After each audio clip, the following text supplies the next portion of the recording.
Let's talk about the fact that Democrats have been labeling President Trump a to democracy for the better half of 10 years. Let's talk about how they have compared him to one of the worst mass in the history of the world, and that Kamala Harris and Joe Biden weaponized the court system and the justice system in this country against Donald Trump in an attempt to imprison him. He sat through a courthouse for 7 weeks this past year, and the Democrats were hoping he would go to jail for it. That is real political that has led to 2 heinous attempts on President Trump's life that, by the grace of God, he was able to escape, and he is here with us today. So yes, President Trump knows a little bit about political because he's a... Before we dive in, let us know where you are watching from, and give your honest opinion, and stay till the end.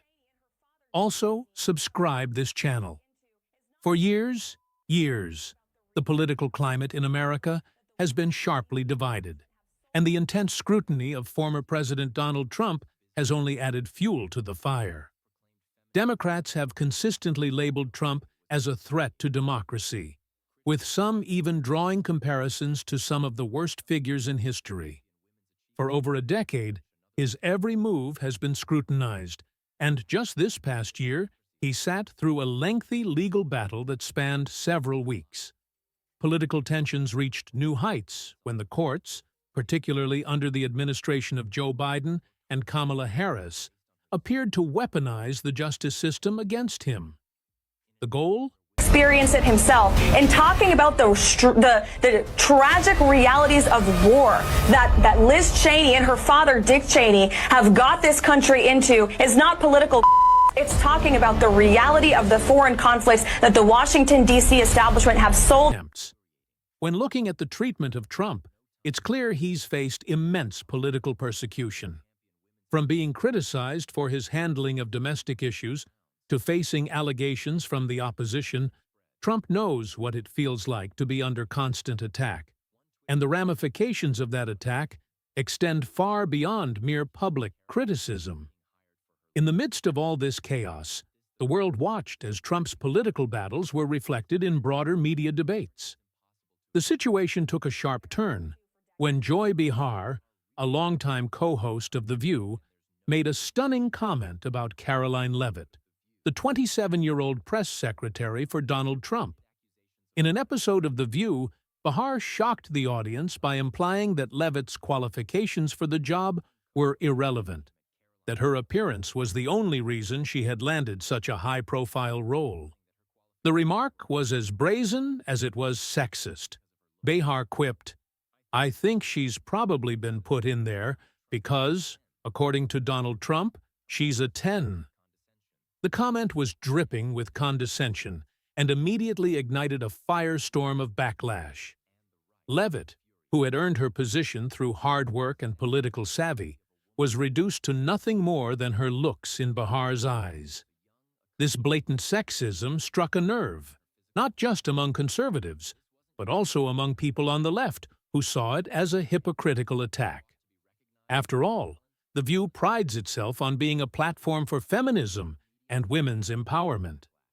Yet, here was one of the show's hosts tearing down a young, accomplished woman based on her appearance, completely undermining everything the show claimed to stand for. The backlash on social media was swift. Viewers from all sides of the political spectrum took to Twitter, calling out Behar for her comments. One tweet summed up the frustration of many. Joy Behar accuses Karoline Leavitt of being hired for her looks. Isn't this the very sexism The View supposedly stands against? The irony was glaring. How could The View, a platform that claims to uplift women, reduce Leavitt's accomplishments to nothing more than her physical appearance? The hypocrisy was impossible to ignore. Leavitt, for her part, didn't back down. Instead of letting the insult slide or avoiding the controversy, she chose to respond with confidence and poise. She didn't engage in emotional outbursts or cheap comebacks. Instead, she dismantled Behar's accusations with facts and reasoned arguments. This was no ordinary political discussion.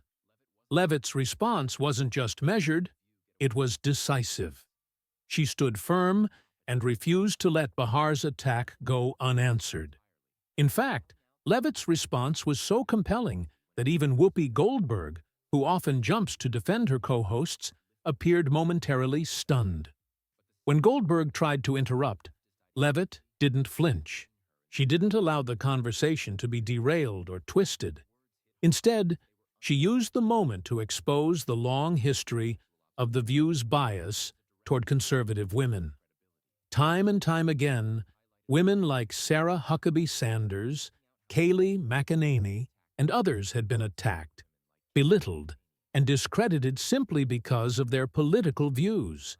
Leavitt pointed out that The View claims to empower women but only supports those who align with their political ideology.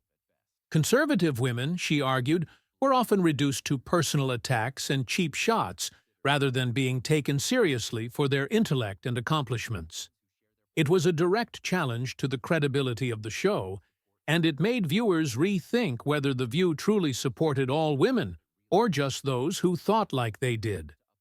The moment was nothing short of eye-opening. As Leavitt stood her ground, the narrative began to shift. Instead of discrediting her, the show's co-hosts had inadvertently revealed the deep-seated biases and hypocrisy within their platform. Leavitt didn't just defend herself, she turned the tables entirely, calling out the selective feminism that had long been a part of The View's ethos. And the public took notice. By now, the outrage was reaching a boiling point. Leavitt had done what many had hoped she would. She didn't just let Behar's sexist remarks slide, but instead, she called out the glaring double standards that had long existed at The View. Social media was flooded with praise for Leavitt's composure, with people across the political spectrum applauding her for standing firm and exposing the hypocrisy on national television. The response from the public was unprecedented. Viewers who might have disagreed with Leavitt politically recognized the truth in her words. Behar's comments were inappropriate, and they had no place in any serious discussion about women's achievements. Social media exploded with criticisms of The View, and the outrage quickly spread to mainstream media outlets, which highlighted the incident and its aftermath. But the controversy didn't end there. The true fallout was still unfolding behind the scenes. According to insider sources, ABC executives were blindsided by the massive backlash. The network had built its reputation on having controversial yet meaningful debates. But this was different. The public wasn't just upset about a moment of tension on a talk show. They were fed up with The View's brand of hypocrisy, where conservative voices, especially conservative women, were regularly attacked and belittled. Now, ABC was scrambling to contain the damage. Sources indicated that there was growing frustration within the network regarding Joy Behar's behavior. Her controversial remarks and the subsequent PR disasters had put ABC in a difficult position. In a competitive media landscape, the network was now facing a wave of negative press. Advertisers were reportedly nervous, questioning whether the show was worth associating with, given its recent controversies. Ratings had already been slipping, and incidents like this were only accelerating the decline. The real question now was whether Behar's position on The View was at risk. ABC executives were reportedly reconsidering whether she was worth the constant cleanup. Would they continue to let Behar's divisive comments shape the show, or would they finally take a stand and hold her accountable for the damage she had caused? What made this situation particularly significant was how the public rallied around Leavitt. The support was bipartisan. People across the political spectrum saw through the bias, and many expressed admiration for Leavitt's strength in the face of such an attack. This wasn't just about defending Leavitt. It was about holding the media accountable for its double standards. For too long, The View had claimed to champion women's empowerment, but when faced with conservative women, that support disappeared. The aftermath of this incident would undoubtedly have lasting implications. Would The View finally reconsider its approach and become a true platform for diverse voices? Or would they double down, continuing to silence and attack women who didn't fit into their political mold? The world was watching closely, and Leavitt had shown that even in the face of sexism and bias, she could not only defend herself, but also turn the conversation on its head. If you like this video, then subscribe this channel.